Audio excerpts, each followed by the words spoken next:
Ask your question. नमस्कार। नमस्कार माननीय प्रधानमंत्री श्री नरेंद्र मोदी जी, मैं सुनैना त्रिपाठी कृष्णमूर्ति वॉल स्कूल कटक ओडिशा से हूँ। मेरा प्रश्न यह है कि कक्षा में विद्यार्थियों को रुचिपूर्ण पढ़ाई के लिए कैसे आकर्षित करें तथा जीवन का सार्थक मूल्य कैसे सिखाएं, साथ ही कक्षा में अनुशासन के साथ पढ़ाई को रोचक कैसे बनाएं। धन्यवाद। Honorable Prime Minister Sir, Sunanya Tripathi wishes your guidance on motivating students for taking interest in academics.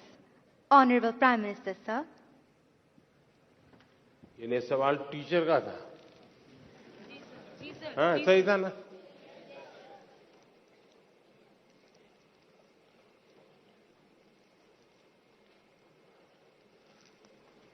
देखिए, आजकल अनुभव आता है कि टीचर अपने में खोए रहते हैं।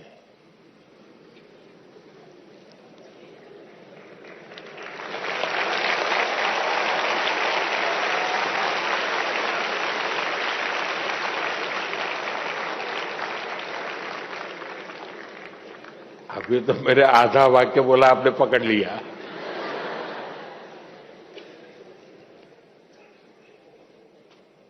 वो एक निश्चित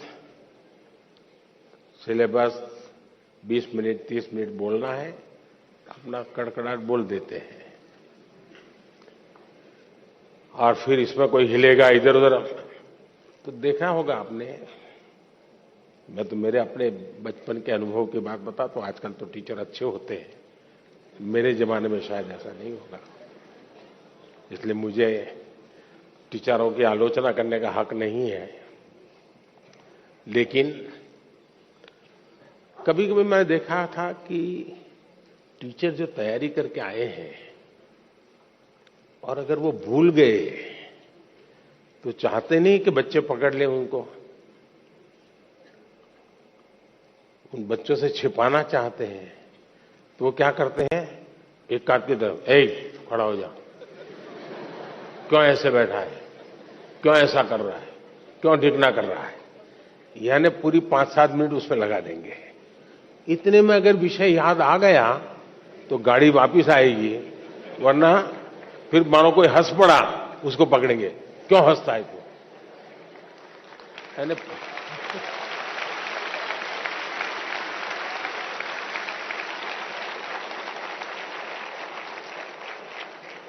अच्छा, आज भी ऐसा ही होता है।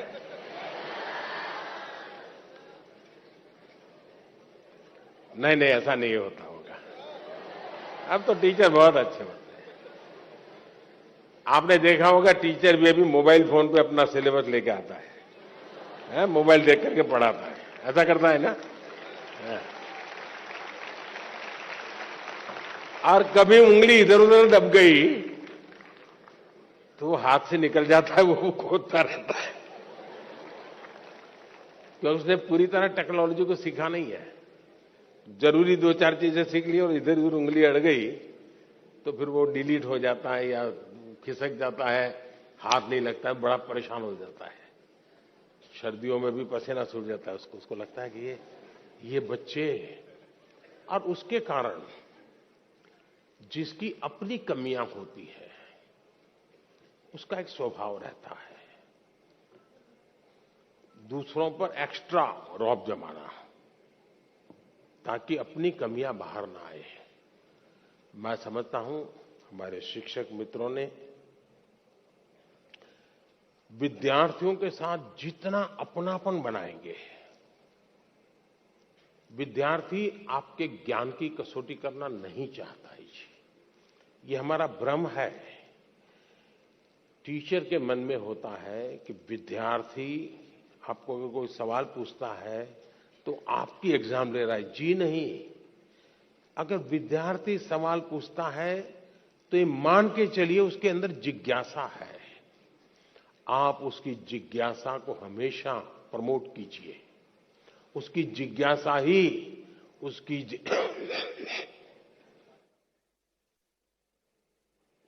जिज्ञासा ही उसकी जिंदगी की बहुत बड़ी अमानत है। किसी भी जिज्ञासु को चूक मत कीजिए, उसको टोक मत दीजिए, उसको सुनिए, आराम से सुनिए। अगर जवाब नहीं आता है तो आप उसको कहिए, देख बेटे तूने बहुत अच्छी बात कही है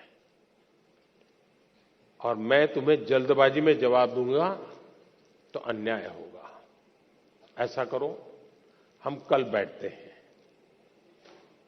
तुम मेरी चैम्बर में आ जाना, हम बातें करेंगे और मैं भी तुमको समझने की प्रयास करूंगा ये विचार तुम्हें कहां से आया, और मैं भी कोशिश करूंगा इन बिटवीन मैं घर जाकर के स्टडी करूंगा,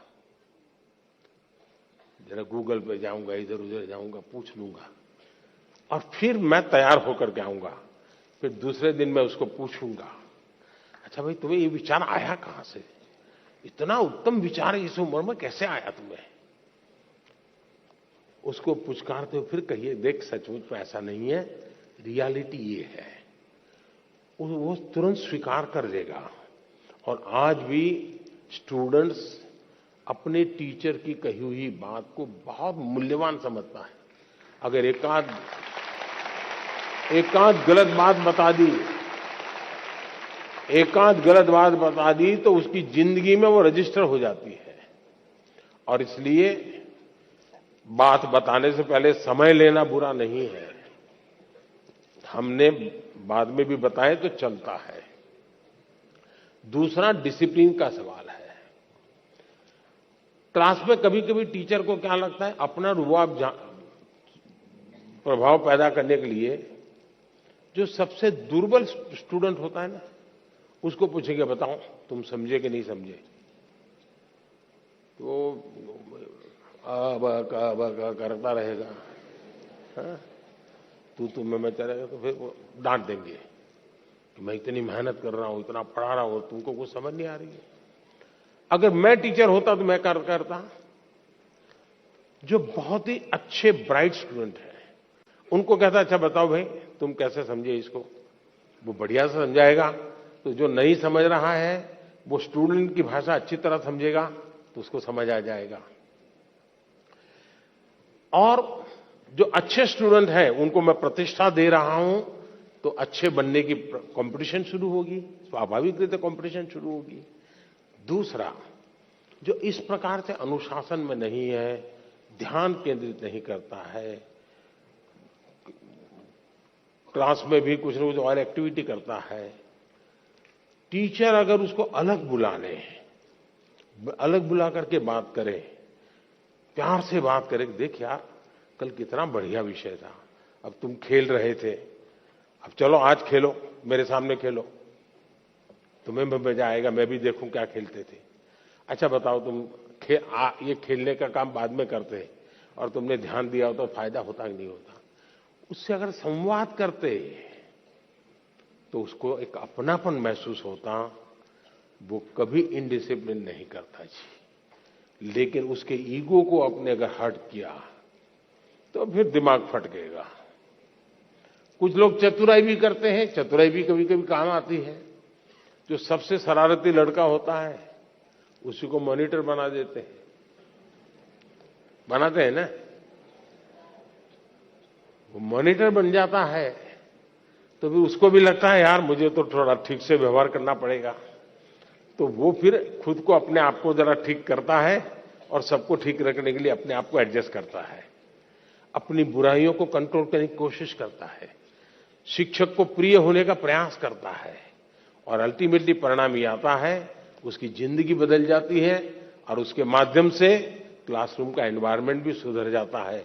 तो अनेक तरीके हो सकते हैं, लेकिन मैं मानता हूं कि हमें डंडा लेकर के डिसिप्लिन वाले रास्ते नहीं चुनने चाहिए, हमें अपनापन का ही रास्ता चुनना चाहिए। अपना रास्ता चुनेंगे तभी लाभ होगा। बहुत बहुत धन्यवाद। माननीय प्रधानमंत्री जी, इतनी सरलता एवं गहराई से जीवन मूल्यों की प्रेरणा पर आपका कोटि कोटि धन्यवाद।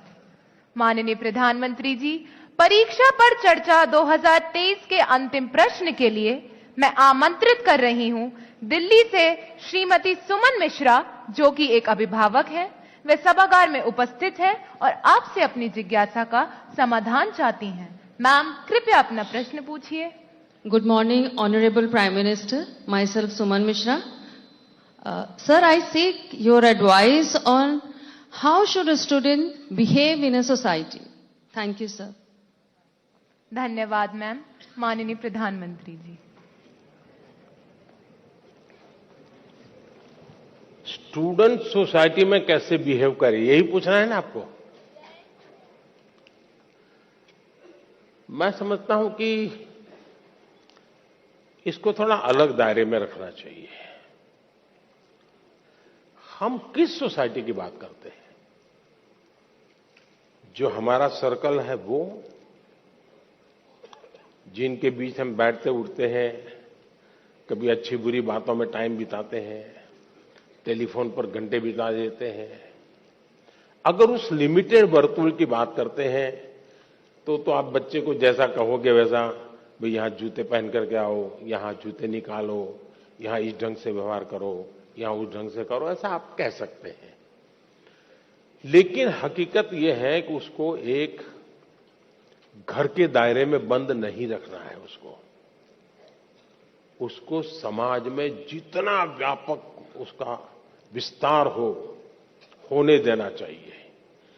मैंने तो कभी कहा था, शायद परीक्षा पे चर्चा पे ही कहा, कहीं और कहा, मुझे याद नहीं है। मैंने कहा था कि 10वीं 12वीं की एग्जाम के बाद कभी बच्चे को पहले अपने स्टेट में उसको कहोगे, लो ये पैसे तुम्हें इतना देते हूं और 5 दिन के लिए तुम इतनी जगह पे घूम करके वापस आओ और वहां के फोटो, वहां का वर्णन सब लिख करके ले आओ, फेंको उसको हिम्मत के साथ। आप देखिए वो बच्चा बहुत कुछ सीख करके आएगा, जीवन को जान करके, उसमें विश्वास बढ़ेगा। फिर वो आपको ये नहीं चिल्लाएगा। और 12वीं का है तो उसको कहो तुम राज्य के बाहर जाकर के हो आओ, देखिए ये इतने पैसे हैं, ट्रेन में जाना है, विदाउट रिजर्वेशन जाना है, सामान इतना होगा, ये तुझे खाना दे दिया है, जाओ इतनी चीजें देख करके आओ और आकर के सबको समझाओ। आपने सचमुच में अपने बच्चों का ट्रायल लेते रहना चाहिए। उनको समाज के भिन्न भिन्न वर्गों में जाने के लिए प्रेरित करना चाहिए। उसको कभी पूछना चाहिए कि भाई तुम्हारी स्कूल में इस बच्चे ने इस बार कबड्डी में अच्छा खेला था, तुम उसको मिले क्या? जाओ उसके घर जाके मिल के आ जाओ। फलाने बच्चे ने विज्ञान मेले में अच्छा काम किया था, तुम जाकर के मिल के आए क्या? अरे जाओ जरा मिल करके आओ। उसको उसका विस्तार करने का उसको आपको अवसर देना चाहिए। उसको आप ऐसा करना चाहिए, वैसा करना चाहिए, ये करना चाहिए, वो नहीं करना चाहिए, कृपा करके उसको बंधनों में मत बांधिए। आप मुझे बताइए, कोई ये फरमान निकाले कि अब पतंगों को, पतंगे बोलते हैं ना, हैं? पतंगों को यूनिफॉर्म पहनाएंगे तो क्या होगा? क्या होगा? कोई लॉजिक है क्या? हमें बच्चों का विस्तार होने देना चाहिए, उनको नए नए दायरे में ले जाना चाहिए, मिलवाना चाहिए, कभी हमें भी ले जाना चाहिए उसको। हमारे यहां छुट्टियों में रहता था कि मामा के घर जाना, फलानी जगह पे जाना। ये क्यों होता था? इसका अपना एक आनंद होता है, उसके एक संस्कार होते हैं, एक जीवन की रचना बनती है। हम अपने दायरे में बच्चों को बंद मत करें। हम जितना ज्यादा उनका दायरा बढ़ाएंगे, हाँ, हमारा ध्यान रहना चाहिए,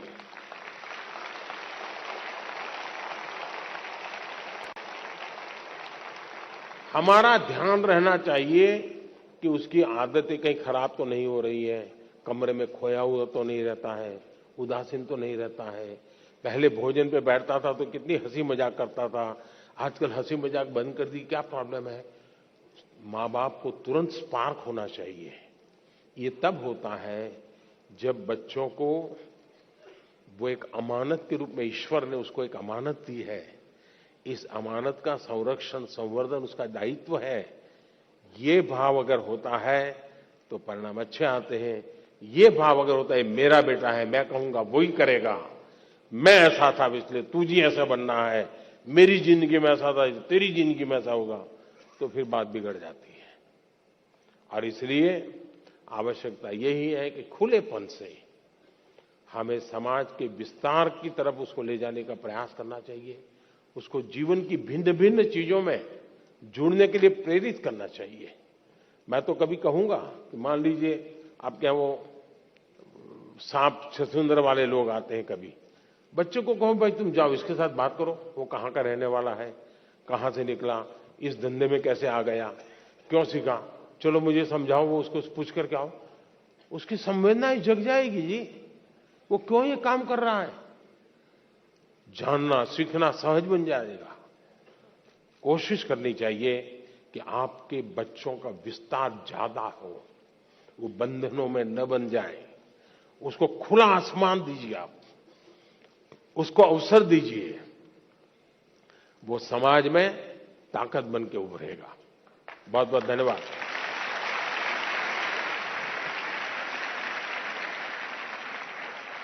Thank you, Honorable Prime Minister, sir, for your inspirational insights in matters that had been concerning many exam warriors, and for making exams not a reason to worry, but a season to celebrate and enjoy.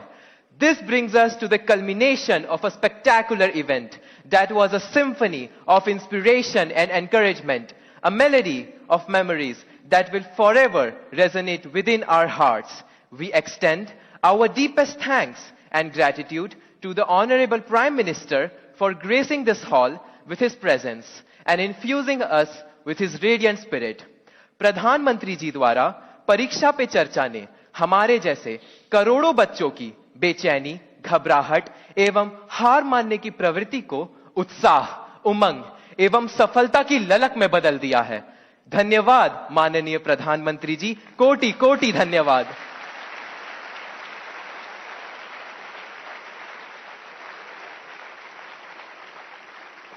आप सबका भी बहुत बहुत धन्यवाद। और मैं जरूर चाहूंगा कि हमारे विद्यार्थी, हमारे अभिभावक, हमारे टीचर्स ये अपने जीवन में तय करें कि परीक्षा का जो बोझ बढ़ता चला जा रहा है, एक वातावरण क्रिएट हो रहा है, उसको जितना ज्यादा हम डाइल्यूट कर सकते हैं करना चाहिए। जीवन का उसको सहज हिस्सा बना देना चाहिए, जीवन का एक सहज क्रम बना देना चाहिए। अगर ये करेंगे तो परीक्षा अपने आप में एक उत्सव बन जाएगी। हर परीक्षार्थी का जीवन उमंग से भर जाएगा और ये उमंग उत्कर्ष की गारंटी होता है। उस उत्कर्ष की गारंटी उमंग में है। उस उमंग को लेकर के आप चलें, यही मेरी आपको शुभकामनाएं हैं। बहुत बहुत धन्यवाद।